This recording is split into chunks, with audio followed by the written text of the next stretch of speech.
Hey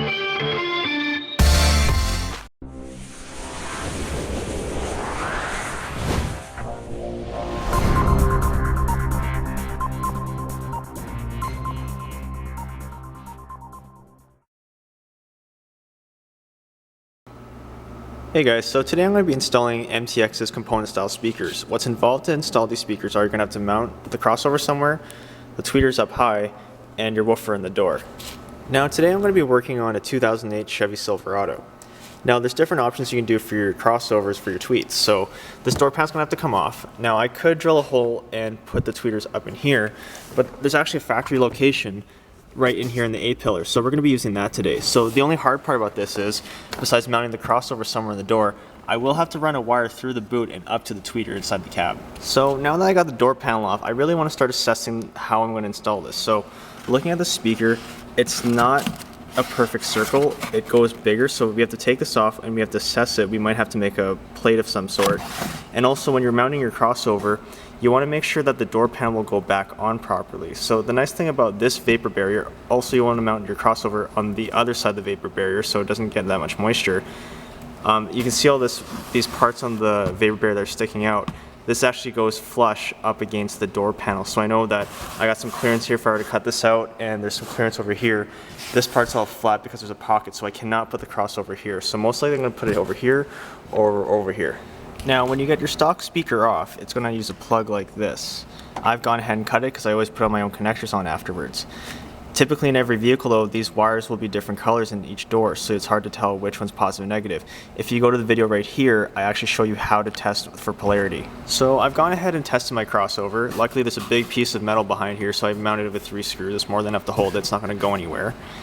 And I also mounted this speaker adapter because the hole is just too big, so my speaker will fit nicely now. So before you actually get too crazy with your wiring, go ahead and test fit the door again. Make sure that you're going to clear everything. I already checked that works. And one more tip, before you actually install any type of speaker crossover in the door, roll the window up. You don't want to hit glass by accident, and always double check behind. Like take a look if you can behind or feel behind. Make sure there's no mechanism, wiring, or anything else behind the door, just to make sure you don't hit anything. So this part here is the next tedious part. So I've gone ahead and run, this is for the tweeter, so it's run through this hole over here.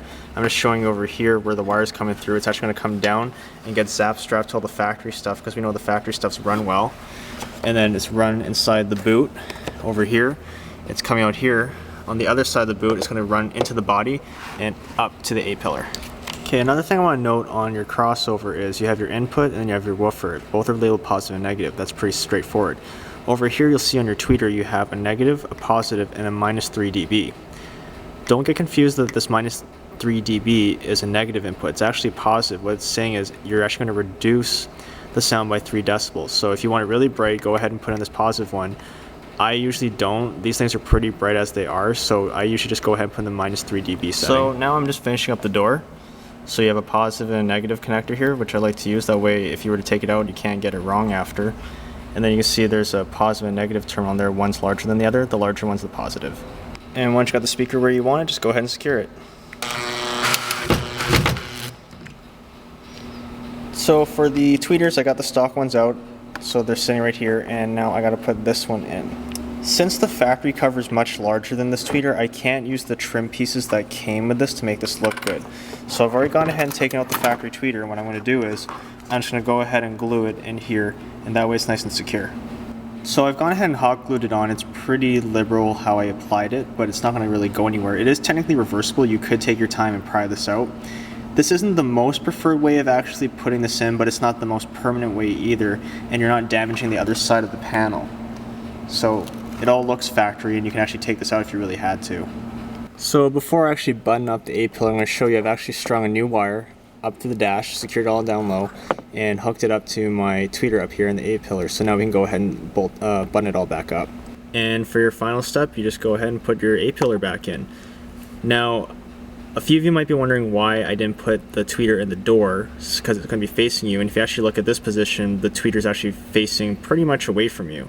you're actually going to be using the windshield in this application. So I actually like this application a bit more because the sound will bounce off the windshield and it sounds a lot more full, because the high-pitched sounds coming from a tweeter are very directional. If you put them in the door, it sounds good, but you can totally tell where it's coming from. If you put them up here on the A-pillar angled at the windshield, it'll bounce off the windshield and give you a much more full sound. So yeah, that's the basics of installing a component speaker setup. Hopefully that guys helped you out today.